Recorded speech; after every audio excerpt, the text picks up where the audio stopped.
Ibra di testa, Tonali, gol! Sandro! Meritato! Sandro! Gol! Hello everyone and welcome to another episode of the SempreMilan podcast. I'm your host, Ollie Fisher, back after a week's absence. No excuses, obviously, for missing out on it, boys, but it was my girlfriend's graduation, so I guess it's a better reason than most weeks. Sounds like an excuse. AJ? Yeah, it is kind of. I'm here. We're all back, obviously late, but we've been celebrating Scudetto and life, and here we are. We have Don't celebrate it yet. We haven't won. Shut up. Celebrate We live. got Madison in the corner that I still can't point to for whatever reason. Mhm. There. Happy to be here. I met AJ this weekend in person, and he is shorter than I am. Wow. This fucking guy. He's just We've gone there early. Yeah. I just had to start off with that just to clear the air in case anyone was wondering. He's going to disagree with every single opinion that you put out there on this podcast now. And he's going to do it aggressively. Yep. Well, Salamander Stefano. sucks, so I'd like to see him disagree with that one. You got me there. Happy to be back. Second week on the trot. And I can confirm my height is smaller than Ollie's, so I feel it for you, AJ. That doesn't take much though. Yeah. We have the gentle giraffe in the top right.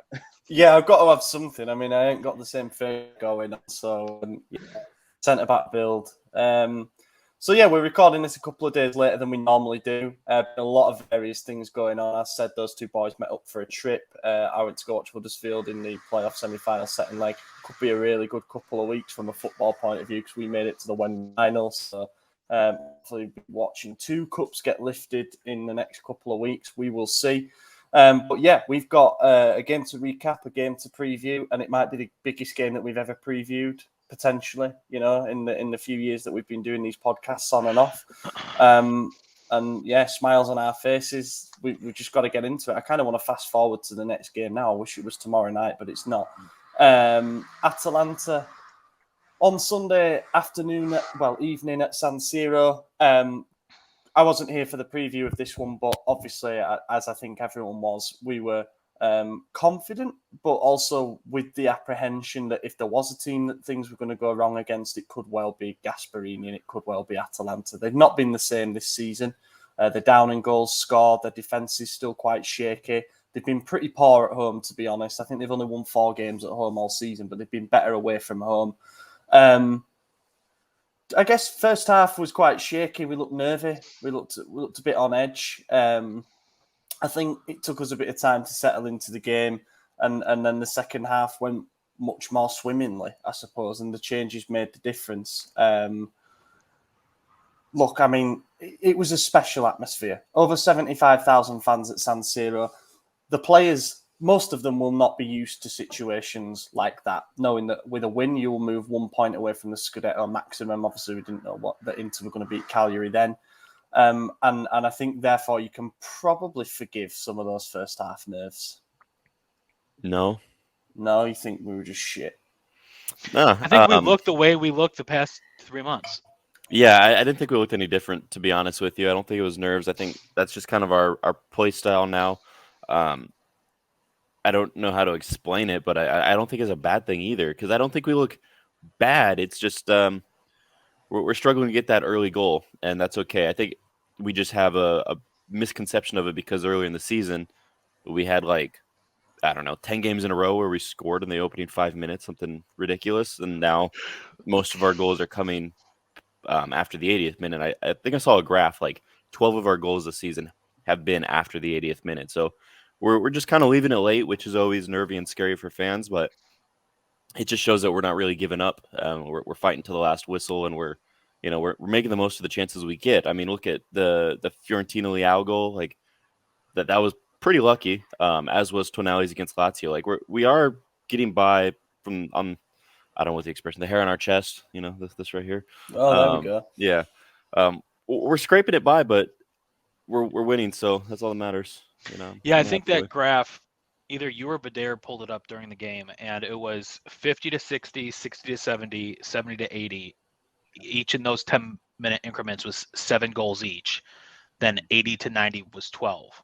So the majority of our goals are coming from 50 minutes passed.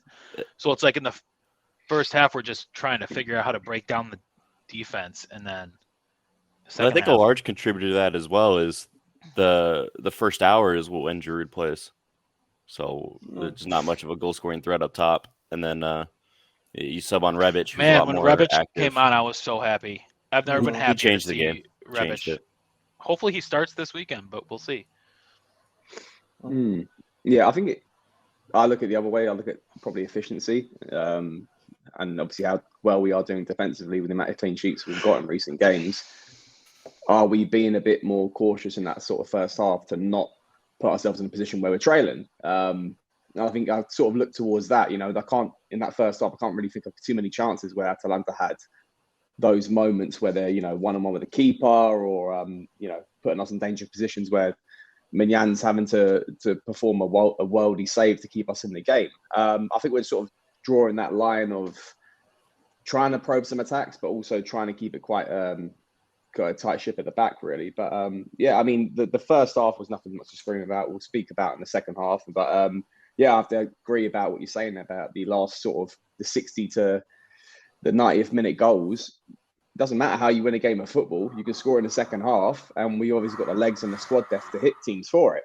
So, yeah. I think Mignon had one big save in the first half against Muriel. When he it was a good dive, shot. and he caught it. He caught the shot, and it's good anticipation to know to be on that side. It's great. I was watching in Toronto with Nine. I think Nine. I've got that pronounced right. Another Twitter follower.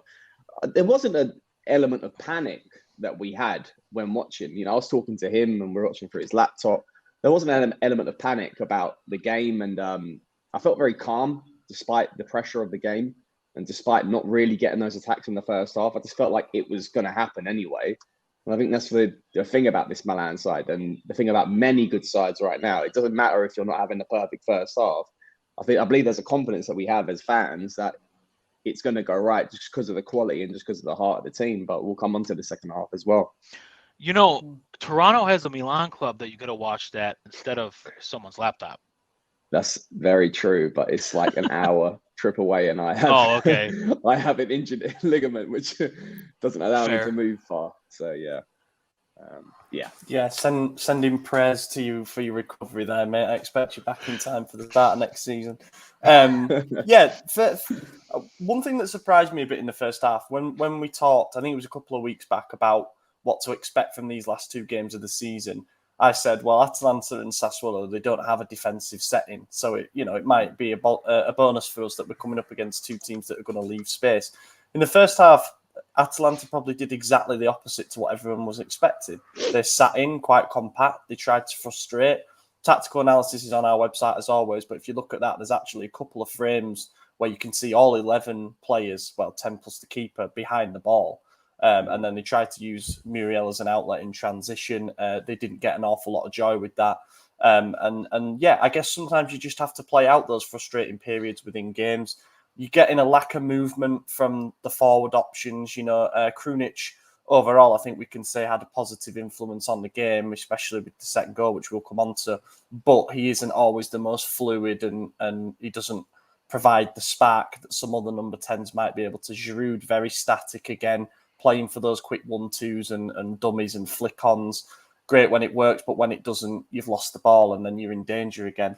When the teams were going off at half-time, I won't say that I felt nervous that we were heading for a draw or a defeat, but I think it was pretty damn obvious that changes were needed. And the two that were made, I think probably the two that made the biggest impact were bringing on Rebic and Messias, no doubt about it. And then that led to the first goal. I thought most of the substitutions were good, except for bringing Bakayoko on. I'm sure it was just to give him a sending off. But I think Zlatan deserved a home send-off far more than Bakayoko did. If this is Zlatan's last season, which I kind of hope it is, I just don't think that's what's necessary. It depends on what kind of role he'll play next season. Like, if we're not going to sign a striker because he's still on, that's like, get the fuck out of the club. Yeah, that's an issue. If he's going to play a mentor role to a new striker, I'm all about it. As long as he cuts the wages down, then yes, he could do that. Isn't he on a like He's on 7 like an million that appearance-based wage. Right Yeah, now. quite a low fixed amount, and then quite a lot of bonuses based on how many appearances and Yeah. goals he gets. I Okay. mean, he's got 8 goals this season in Serie A, of course. He was got our one top since goal scorer up January, until but March. So yeah. And which, another thing, however you look at it, obviously, that's kind of crazy. yeah, right, it's whether kinda that's a scary. positive or a negative, yeah. No, I don't think it is. Well, Another way it to look means- at it, he was named in the squad, but we all know his knee's fucked. So Yeah. maybe he just couldn't play. Like maybe, he's got a knee overload, Yeah. which essentially means that it swells up all the time. He Let's trains ask our on his expert. own. Yeah, Stefano, how I is don't it to think walk? I don't think swollen? I don't think you want to ask me about Ibrahimovic. I'm going to plead the fifth and not comment. Yeah. Yeah, but as a knee suffering person, it's quite hard, and especially someone who's old. I mean, I can relate to you, bro. Yeah. Like a decade younger, but Well, yeah, I'm the oldest one here. Well, isn't it? Maddie is, but yeah. Well, no comment. But no comment. But yeah, I think with Ibra, that did sort of pass my mind. Why wasn't he sort of given that moment as a send off? Does that mean something else? But it's really hard to say. I was thinking about this if Milan go on to win the league this season, and it's looking likely because 2 out of 3 results in the last game will give us that. I feel like this would be the perfect time for him to ride into the sunset, because I've seen previous players before in the past not make that move once they've won something, and then they leave the season after and they don't win anything, and it just doesn't feel the same. It doesn't feel that, well, it would basically eclipse everything that Ibrahimovic did when he came back to us, which was set us on the right path. Champions League, and then obviously a Scudetto win, which would be massive. I just think it would be the best time to ride into the sunset and just be like that legend that we all know he is. But he'll still be a legend regardless. But I just think this would be the perfect. Do you know what I mean? Perfect. And there'll be parades. There'll be multiple times that this summer, this next couple of weeks, that he can celebrate with the fans. We saw him like bashing on the team bus before the game and broke the mirror. knock that off his wages. The window, sorry. Smashing the front window. You see the driver, he's like, yeah. But no, I agree with you. Squirted water on Maldini's windshield, and then he just stopped and started shouting at him. That was funny as well. There's some good videos out there. Yeah, go on, sorry. No, you're fine. I would hate to see him stay longer than he should. Like you think about like when a boxer retires too late and they had this storied career, and then their last like 6 fights, they're just getting knockout loss after loss after loss. It's like I don't want to see Zlatan get to that point where he's just, a minimal fraction of his former self. Like if there's a chance to go out at the absolute top, which a Scudetto would be that, especially with the rest of the story, I don't see why you would want to try to continue one more year when you're already shaky as is for this year. I don't think it does his legacy any good to stay one more year. I don't know if it necessarily would hurt it, but it just doesn't make sense to continue, especially when he supposedly has this offer as like the lead agent under Mino's company with his passing. Like I think that is also an incredible role for him. I think he has so many post-playing opportunities in front of him right now that it's silly to ignore any of those. No, obviously, who are we to tell someone when to hang it up when it's been their life's passion and dream and goal, yada yada, all that stuff. But if you were to ask me, like whatever you want, Zlatan, But yeah, I say hang it up. Yeah, nobody wants to see a wounded beast carry on too long, do they? And it would be the perfect way to go out to win.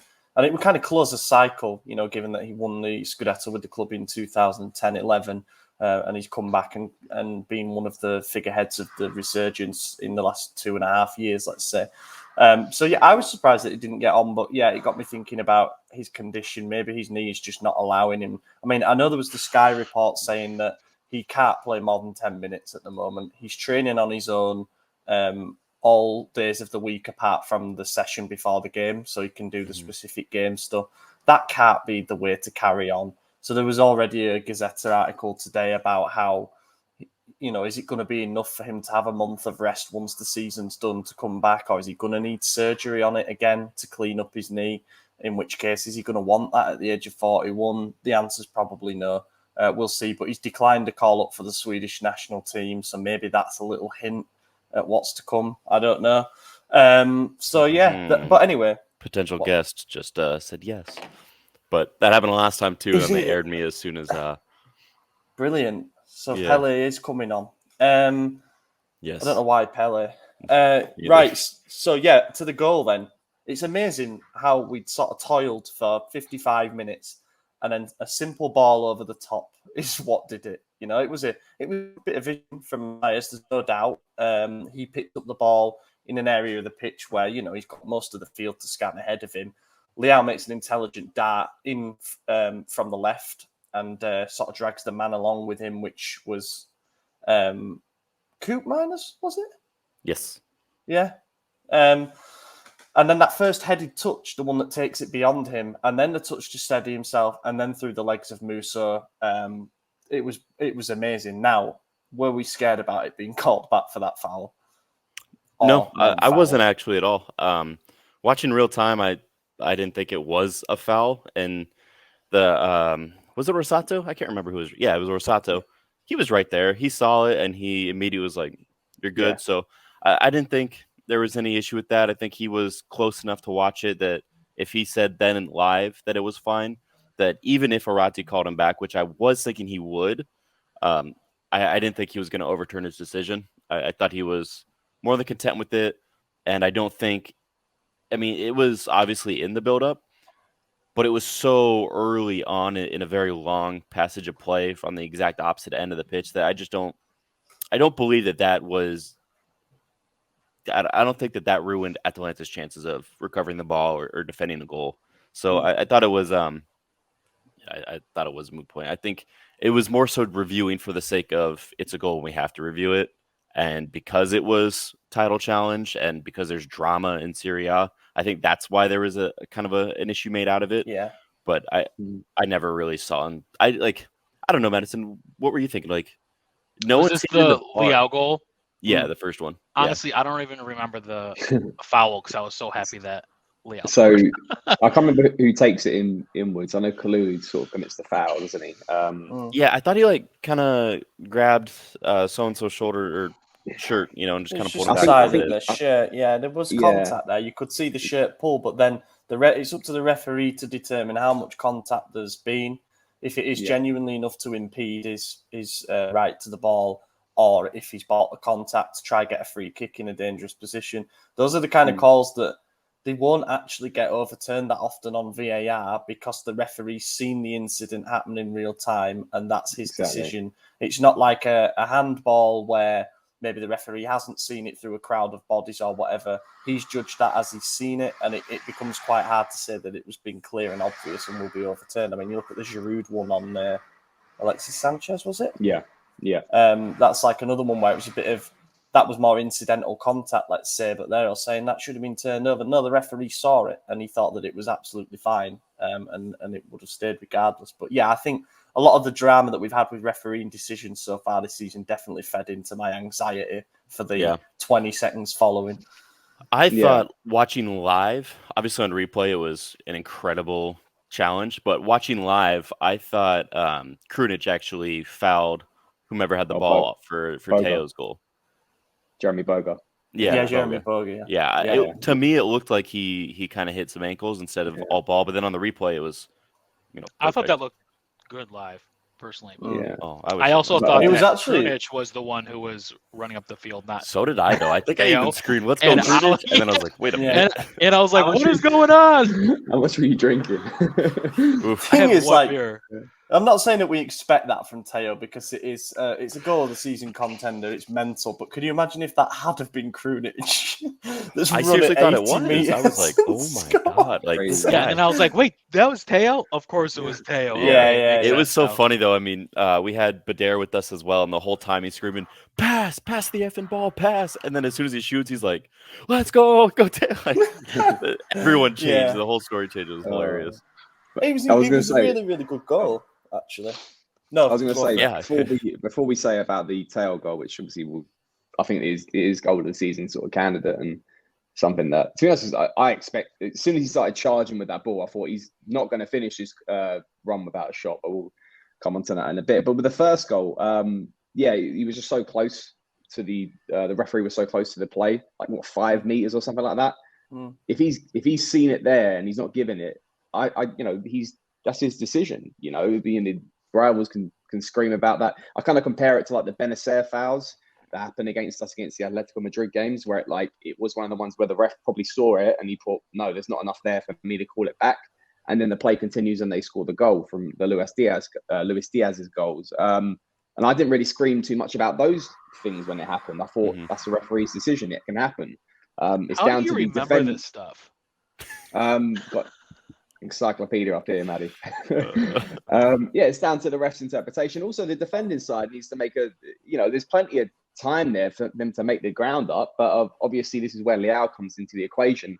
And I was watching the I think it was like the Gary Neville podcast or something similar from the Tottenham game on the weekend, and he was talking about Heung-min Son, the winger, and he's saying there's not many wingers these days that can they can like beat you with pace when the ball's played through played through with the pace, but a winger that can actually, like, say if you got 2 meters, the defender's got 2 meters backed up, and the winger can still beat him.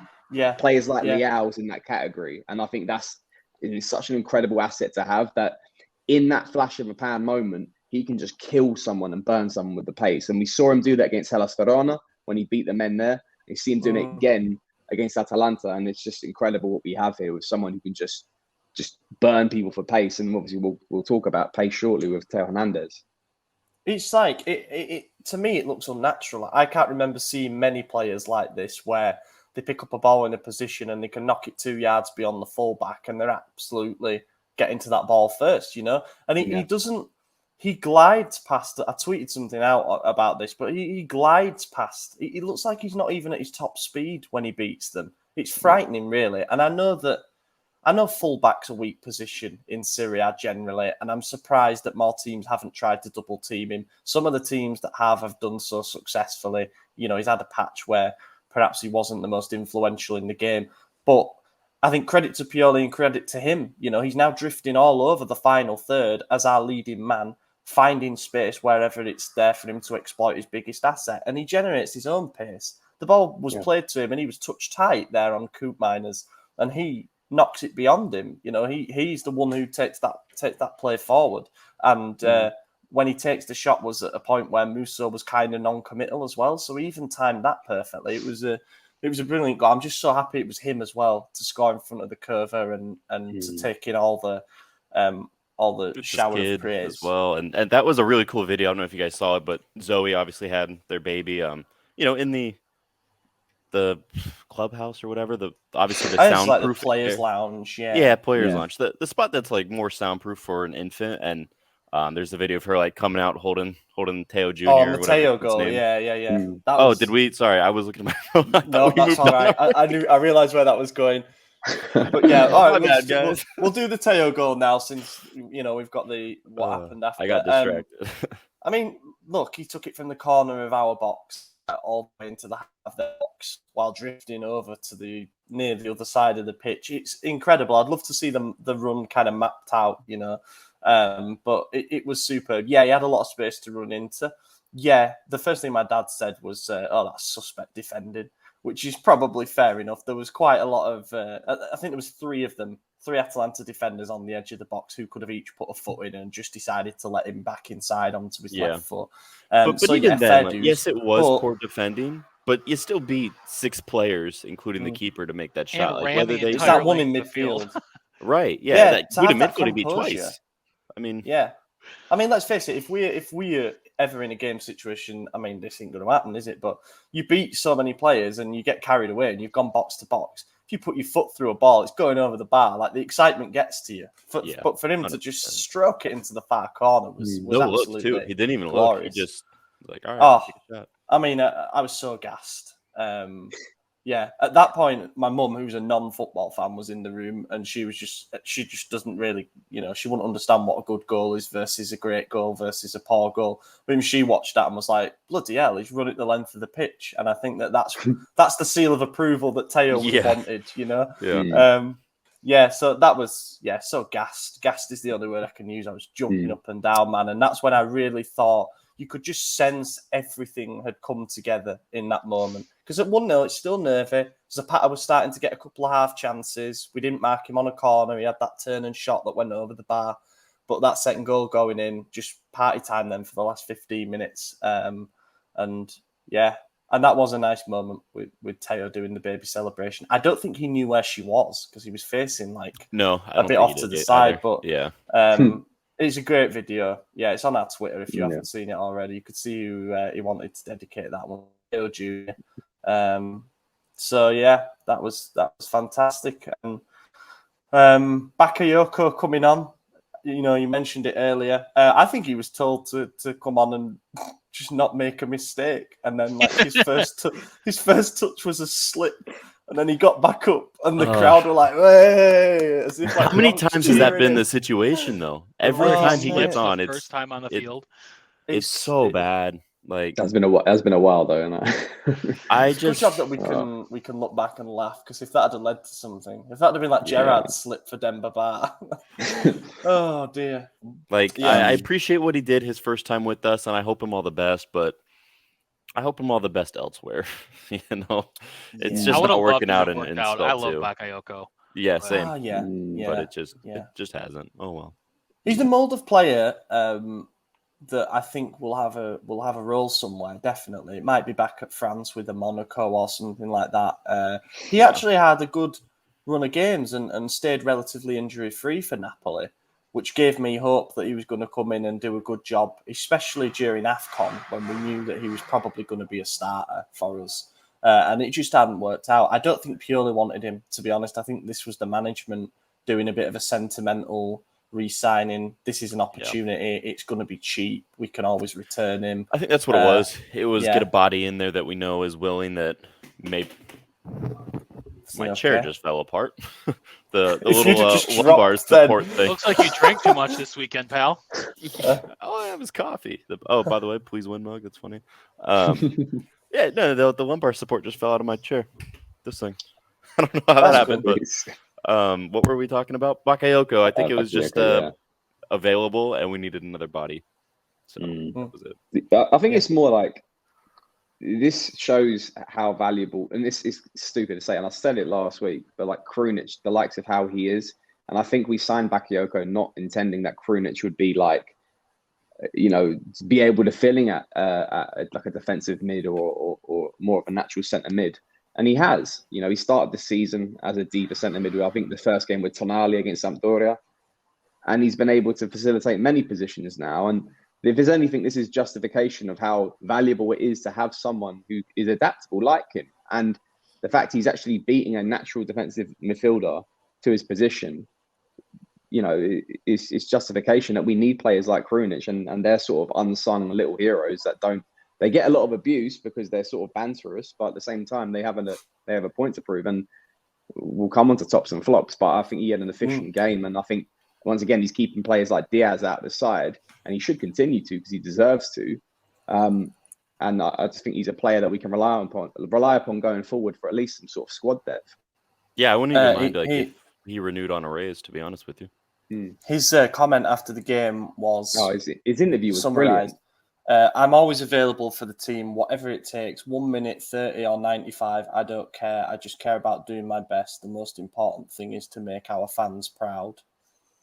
Yeah. Great man, great mentality. Can't argue with that. Keep him around. He's useful in 3, maybe 4 different positions. And he's always going to give 100% when called upon. And it's great to have players like that. You need them.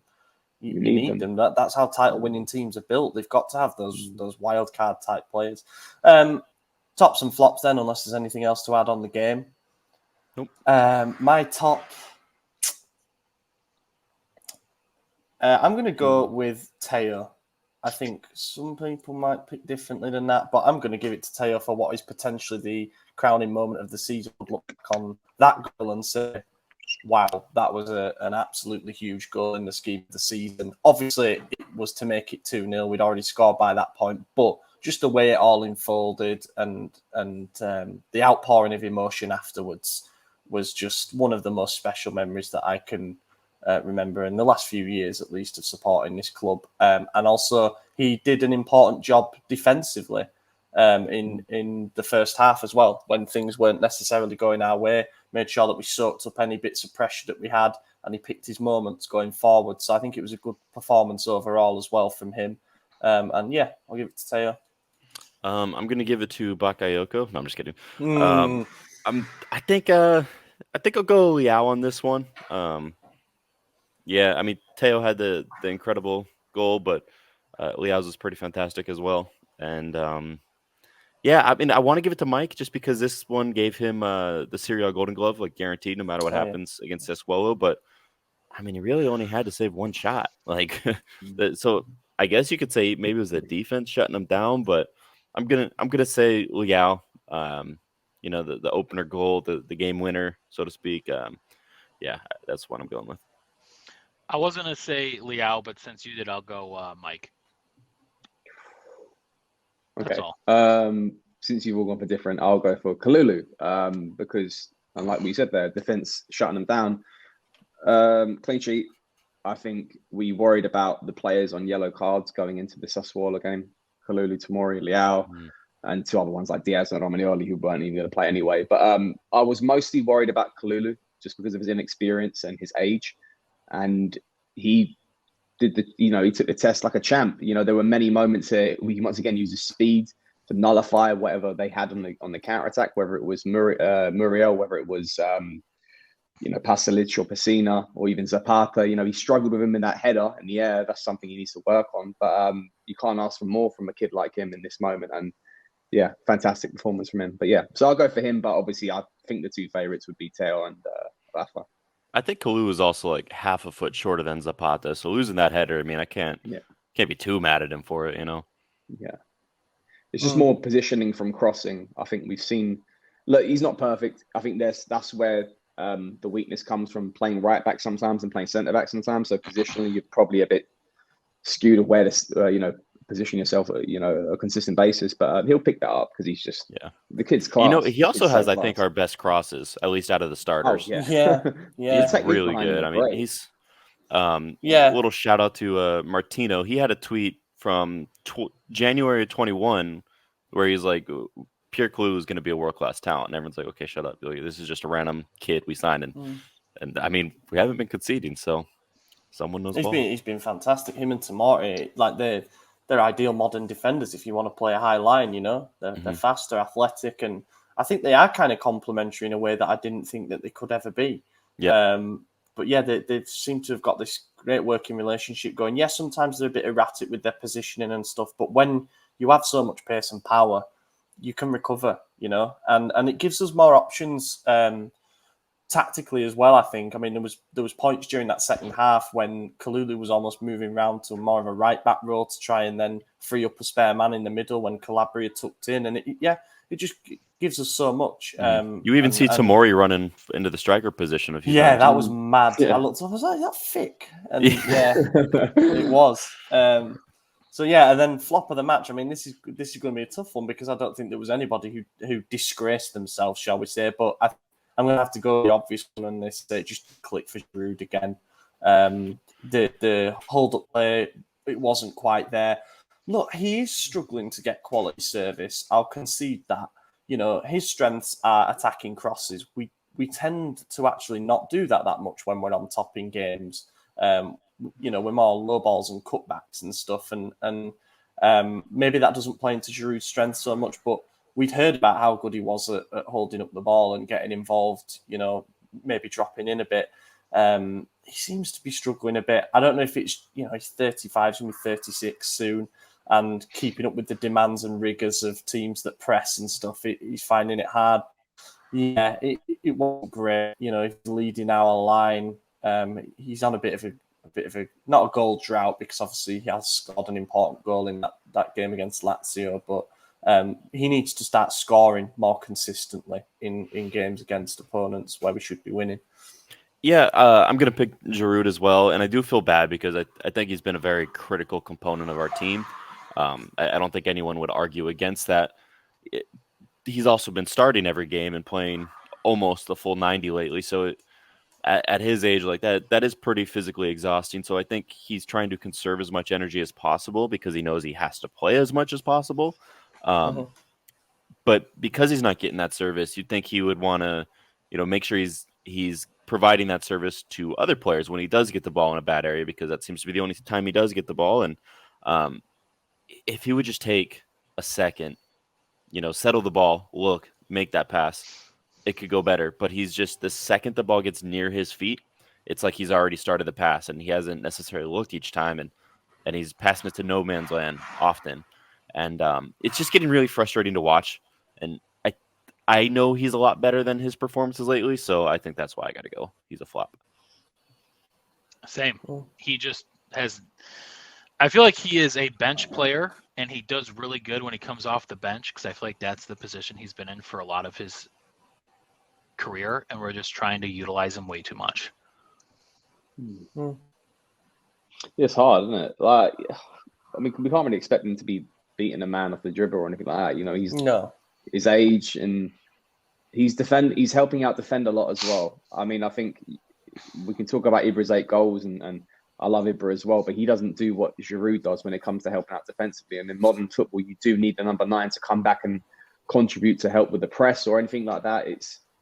There's a lot of factors in play there. But I will go for him being that, because I actually said I thought he'd score this game, but he didn't. And I can't really think of any other players that had necessarily bad games. Even Salamaker had points where he sort of probed the attack and once again did nothing when it came to coming close to the box. But once again, you expect that of him. I would say Salamaker's at a close second, but I'll probably go with Giroud as well.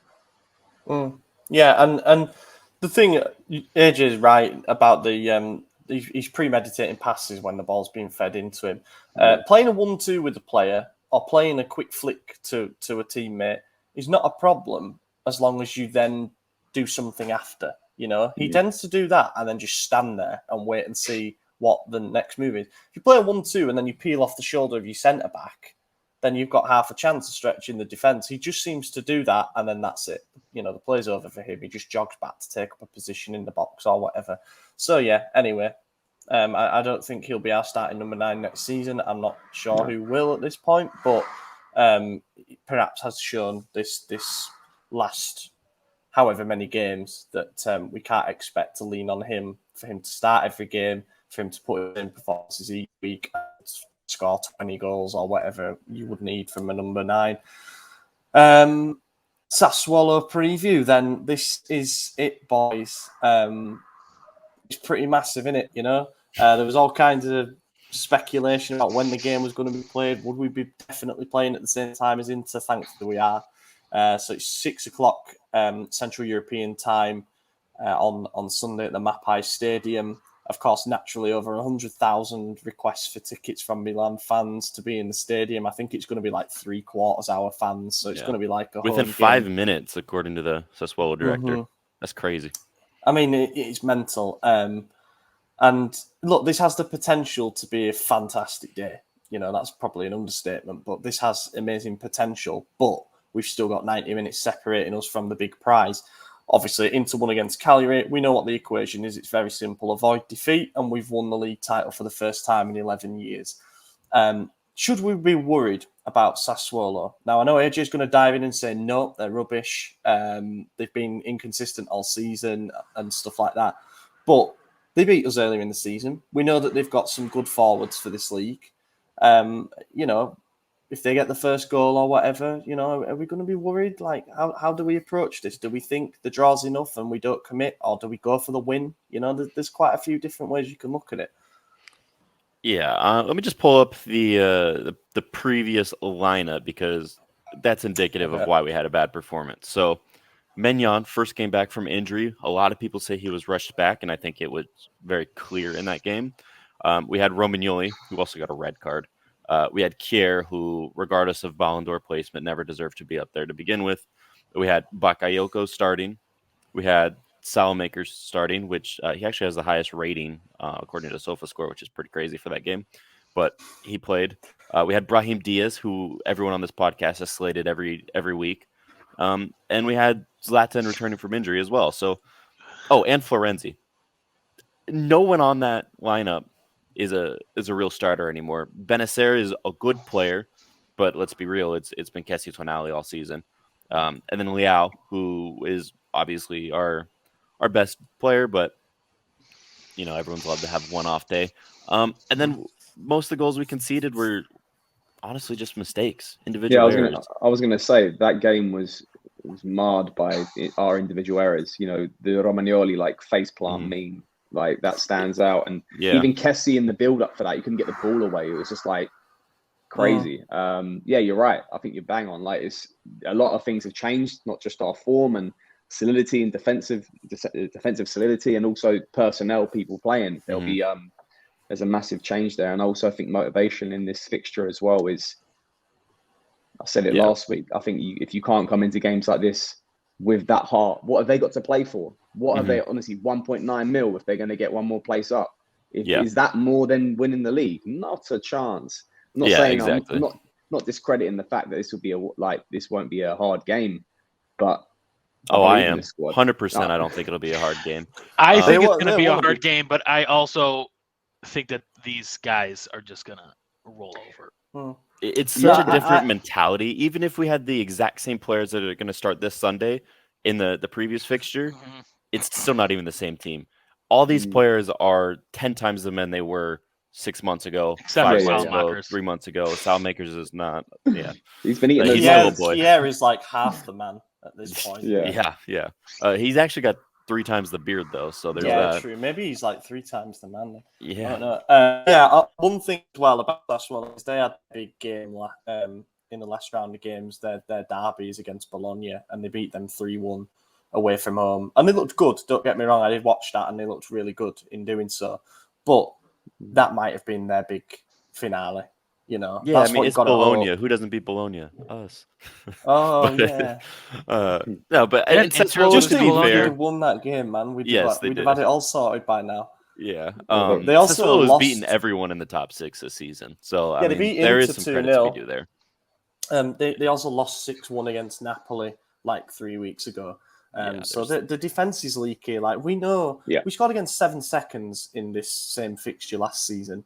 We know that we can get at them. We know that we can get in behind them. And look, we've got to play to our strengths. No two ways about it.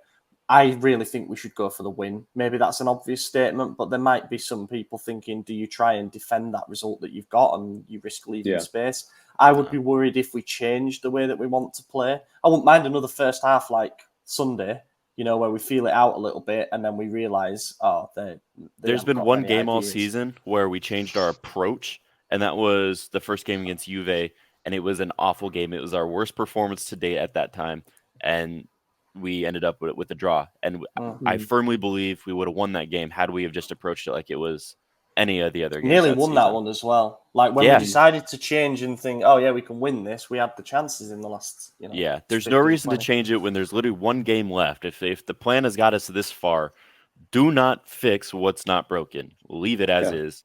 Go forward. And worst case scenario, they score on us, whatever. Okay, then we're on a draw. We're going to get goals in this. There's no way we don't get a goal. So I'm not concerned at all. Not to bring in any superstition, but since I started wearing these goofy shirts and outfits, we've won every single game. And there was a very wise man who a few months back said, no team is winning 6 on the trot. Well, Stefano, we are 5 down. We got 1 to go, and I think we're winning 6 on the trot. What a draw can do. A draw can do, and I'll take it. I would say that's the thing. We can be in a position where we are goal down and know that we just need 1 goal. And that's what we need. Not saying that's something you want to be in, but that is something that is, if we needed the win, and I think that's where the perfect games come into mind. And last season against Atalanta, we didn't need the win in the end, but we knew we needed a win to sort of secure things. That changes the whole aspect of the game. I think knowing that you can still get the draw allows us to play with sort of somewhat freedom, because we have 90 minutes to get any result that we need. The 2 out of 3 results we need to win this. One thing I will be worried about is that certain players in that team, that Sassuolo team, will be playing, I like to think they would be playing if they have any sort of integrity as a player for their futures in different clubs, whether it's Berardi, whether it's Raspadori, Scamacca, Traore, is it Fratesi in midfield. There are some players there who are wanted by some of the top 4 sides in Italy, and they might be looking at it going, well, if I do what I can to maybe ruin the party here for Milan, maybe Inter Milan or Juventus might come knocking for my services. That's the one thing I'll be worried about. But once again, we have players we can call upon off the bench. Do I see all those players there lasting 90 minutes? No. And let's see. I think the personnel things will be key. Having Kalulu and Tomori for this game to deal with Scamacca, to be able to press on someone like him, what Romagnoli couldn't. To be able to press on someone like Berardi, which Romagnoli couldn't. They're big to have in this game, and I think once again our defense will pull up trumps. I think we'll get another clean sheet. Personally, I'm confident. When we do go behind, we've proven we could come back like Lazio. Exactly. That was a must-win game. Yeah, and Verona. And we went down. Yeah. And Verona.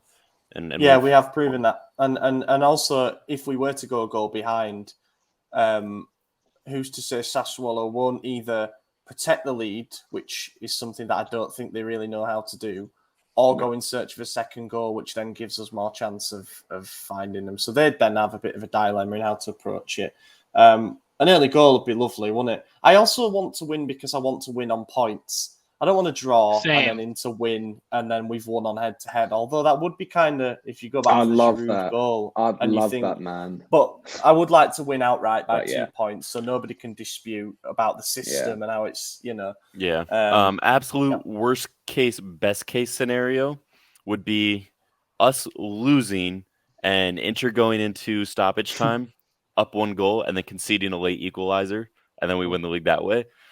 Would be the scariest heart attack of our lives, but it would be hilarious to just watch the Inter tears. If they were the ones to bottle it somehow, that would be quite funny. Damsgaard in the 90th minute. Yeah, exactly. Give him a contract, man.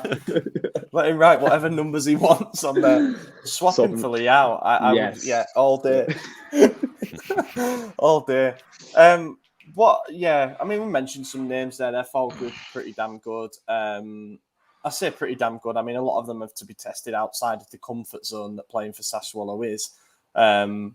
They've been doing some interviews. Head coach Dionisi has been sort of saying he feels a bit hurt by the fact that they've already been written off, Sassuolo, and Milan are celebrating the title. I don't think any of us are. I think we've still got another game. We've got another hurdle to get over. And then you've got Carnevale, who's the CEO of Sassuolo, doing the mind games kind of thing, saying that he isn't overconfident about this and saying stuff about Berardi potentially joining us and stuff like that.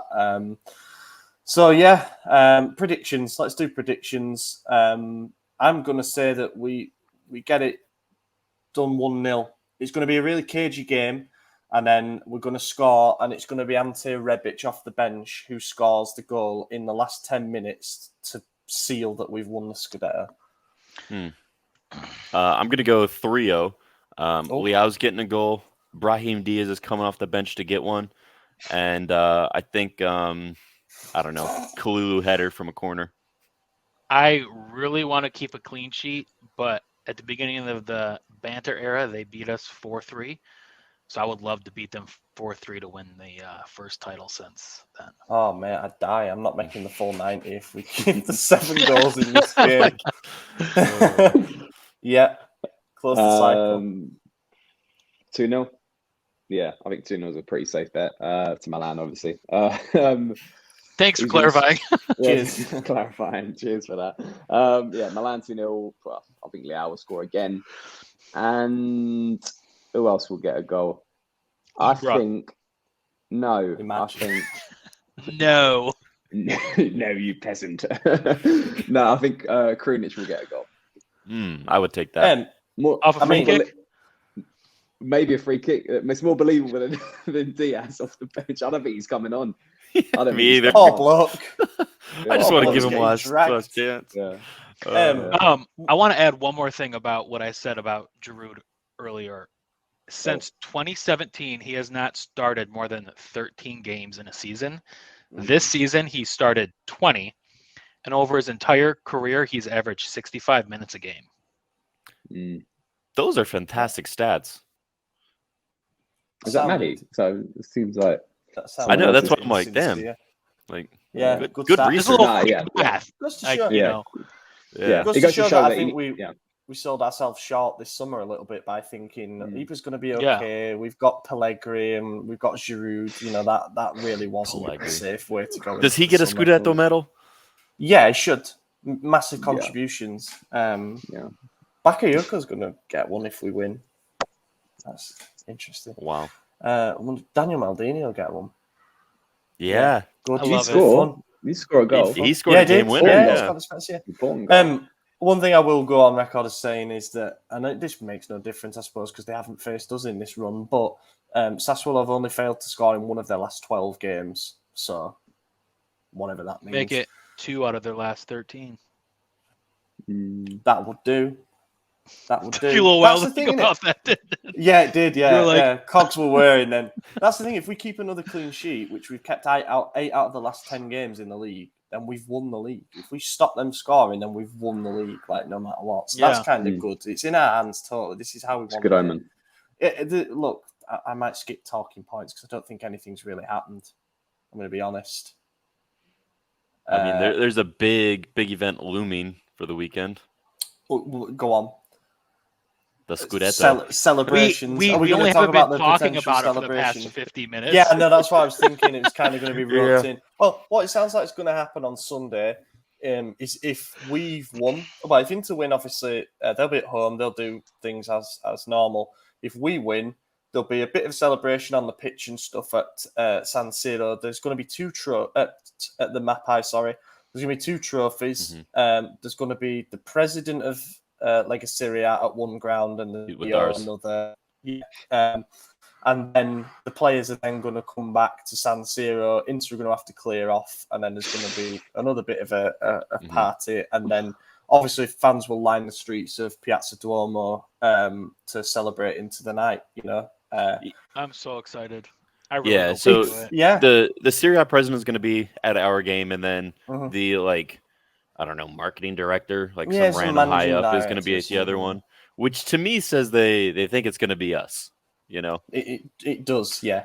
Well, I mean, but they've rigged the odds They've are in rigged our it favor. Yeah. That's what I'm saying. You know, if there's any league to just say, yeah, this is how it's going to go. Yeah. Won't mind that. But also, I was playing FIFA last night, and I was just like, man, I haven't seen any team I support win a trophy since 2011. It's been a long 10 years. Man. Same with all of us, unless you guys are, double crossing us. Nah. Playoff. You live in Washington D.C. Didn't the Capitals win it last year? Oh, you're talking all sport. Them. Yeah, I don't. Yeah, man. Watch hockey. The last Detroit team was the 2008 Red Wings. Oh yeah, I'm surprised there's any Detroit team with titles. To be honest with you, the Red Wings are good. You got the kitty cats on your T-shirt there. The Detroit Cats. The Detroit House Cats. The Detroit Lions. Lions. Do we have some listener questions to talk about? Yeah, let's move on. On the theme of that, did we send out a questions tweet? Yes. Yeah. Oh, thank God. I forgot. Your comments in below and tell us how you'll celebrate if we win the Scudetto. Will you get incredibly drunk like we all probably plan on doing?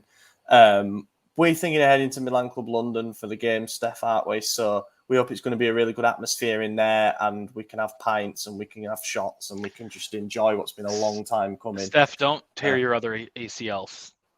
Yeah, I can jump on his back when Raheem scores. So yeah, let us know how you're planning on celebrating if we do it, and if not, then it's going to be great material for Inter fans. So then, boys, questions. I'll just go down. Iova asks, I'm tired. Well, it's more of a statement, I suppose. I'm tired of hearing about it's a miracle if we win the Scudetto. Inter and Juve can only dream of having half-hour starters, and yet it still would be a miracle, apparently. I think Milan deserve to be in that position. Of all the top teams, we are the one that are least dependent on individual players. We're resilient. We play with calmness and maturity. What is so miraculous? I think you got to look. You can't look at it where we are now, because at this point, you look at it, everything that's happened during the season up to the final game day, we're the clear favorites for this final game day going into it.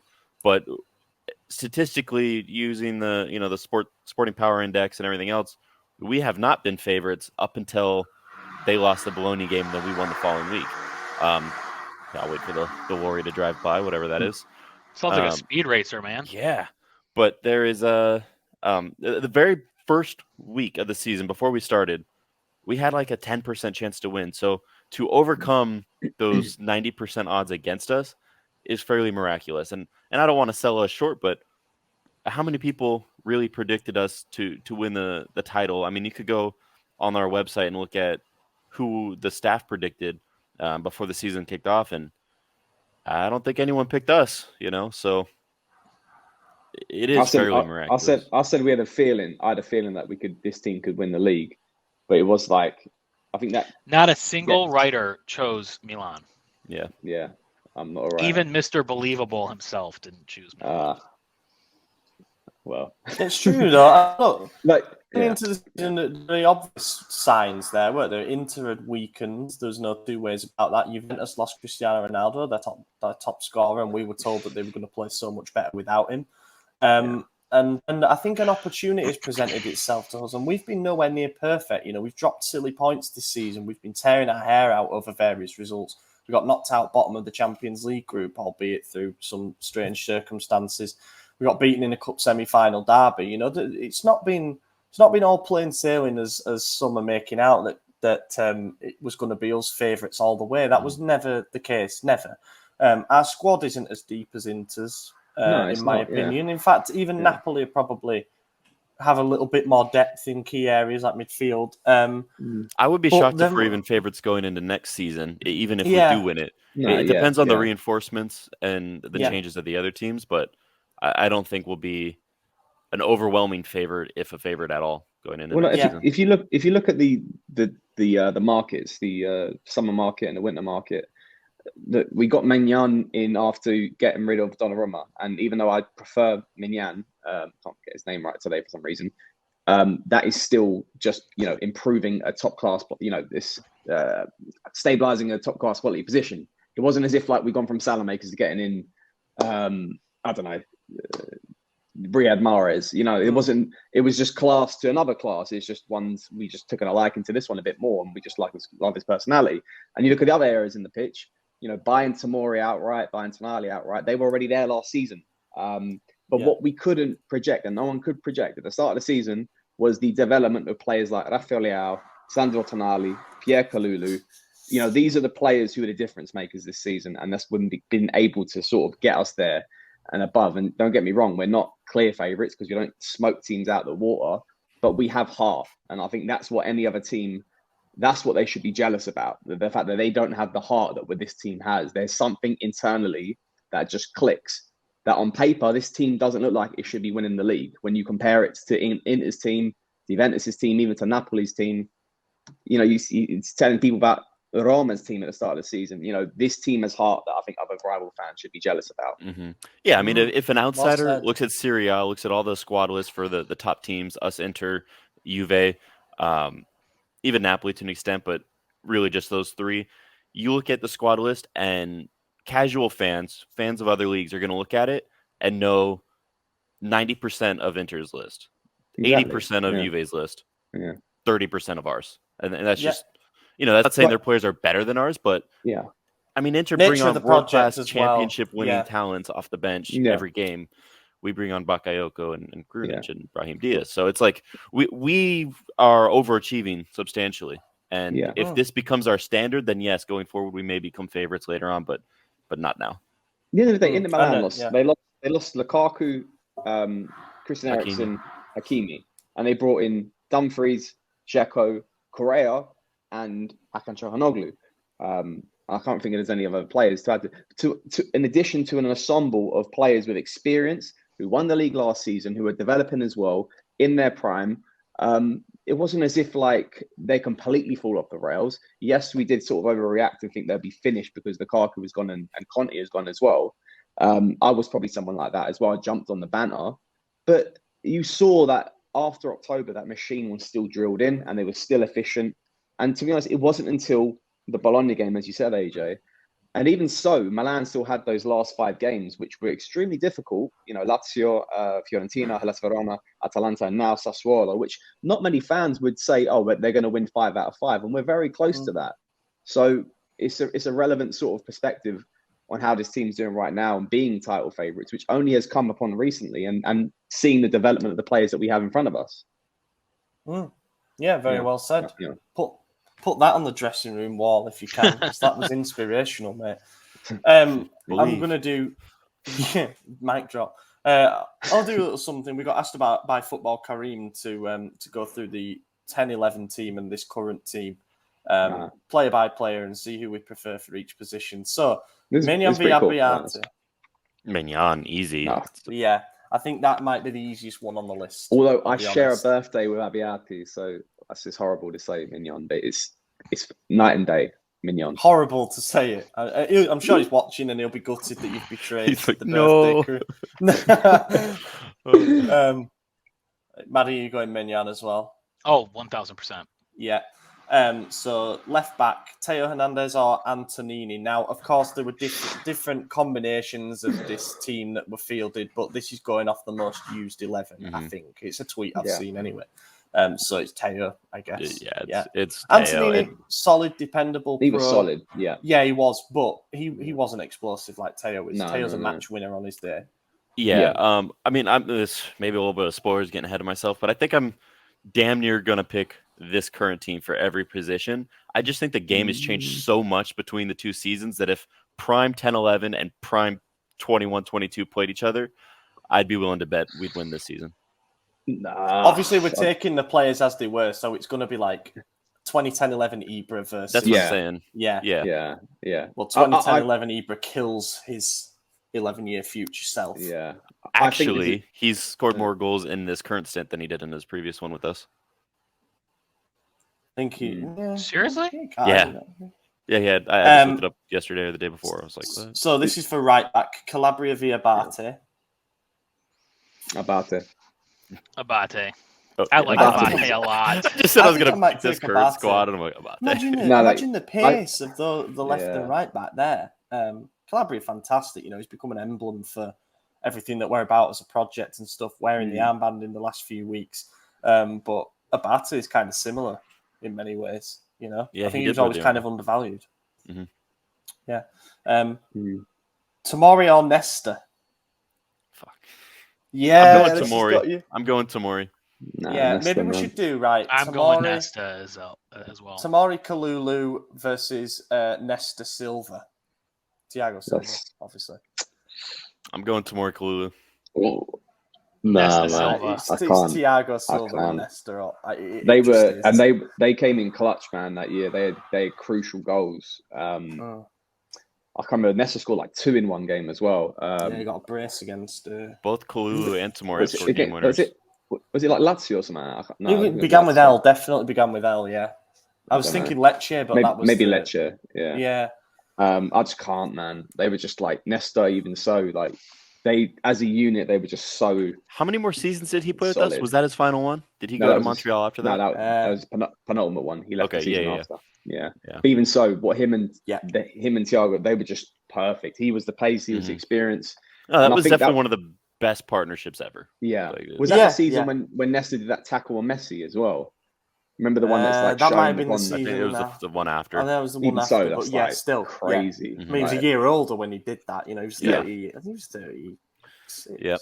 I'm still sticking with the current boys. Yeah, fed. Kessie or Gattuso?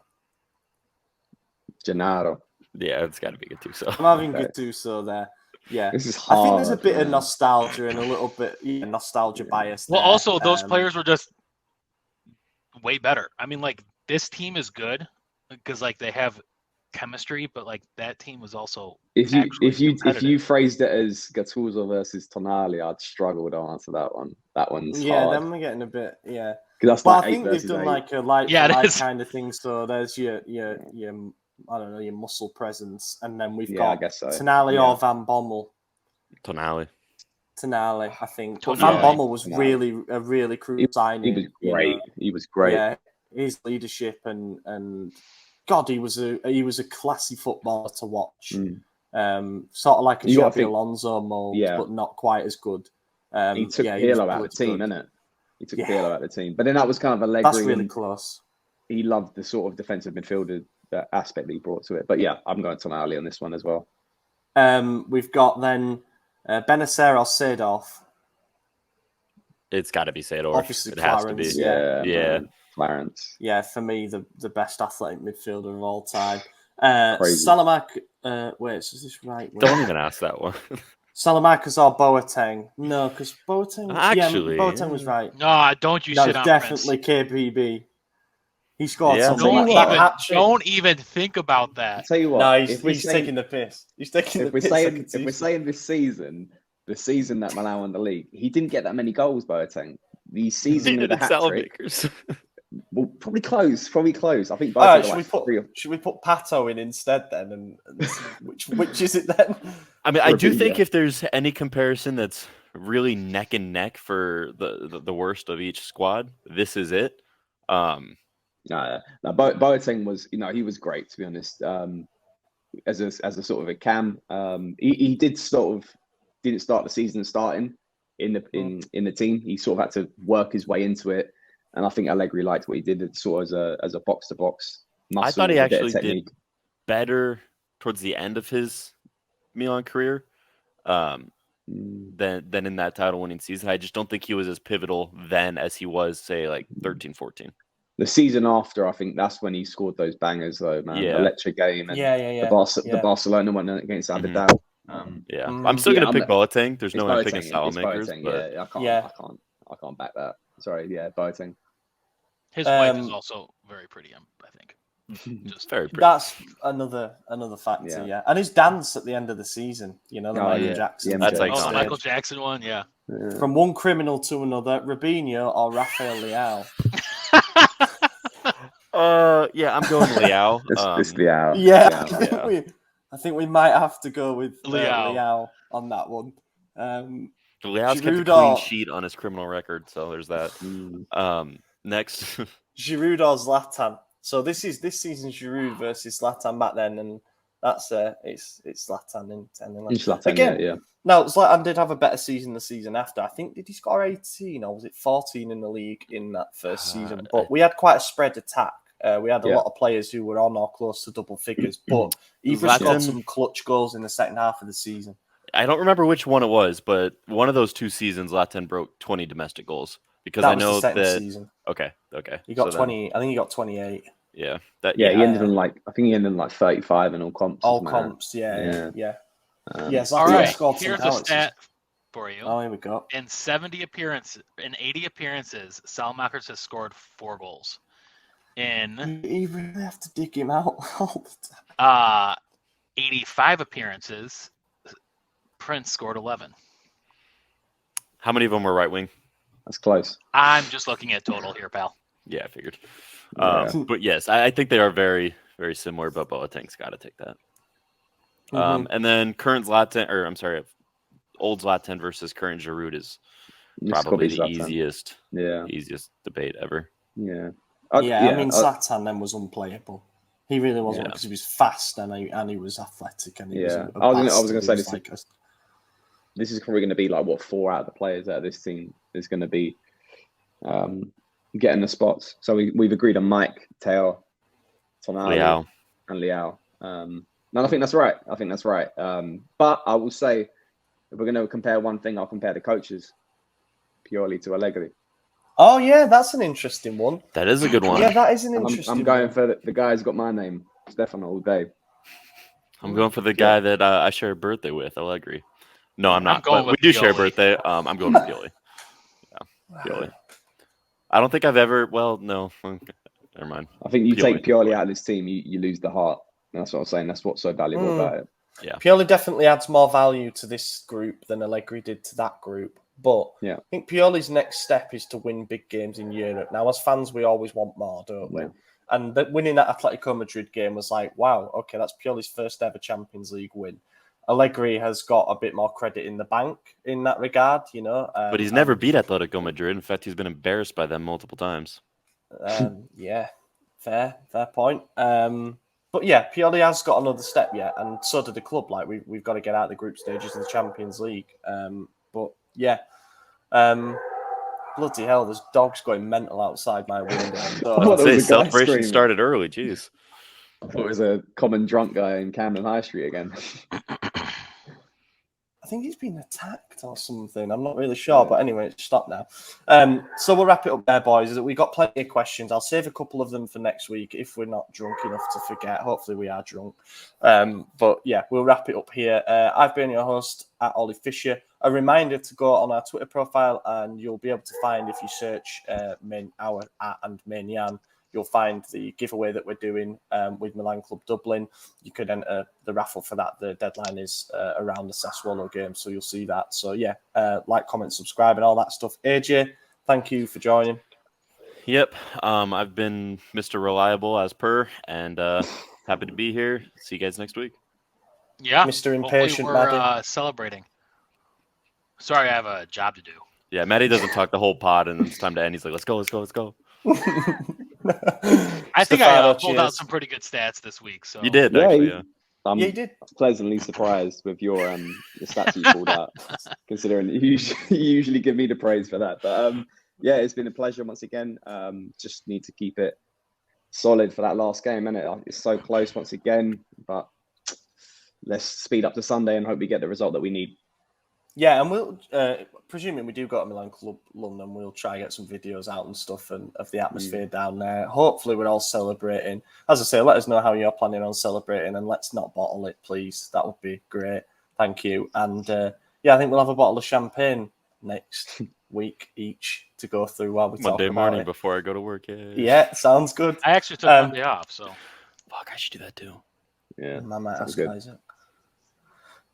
Right, thank you for watching, everyone. If you made it this far, we'll catch you in a week's time. Hopefully you're keeping on top of the nerves and everything like that. But yeah. Eccolo Ante in area di rigore, Ante, Ibra, gol! Vediamo se è buono, ce lo dà buono, ce lo dà buono, ce lo dà buono!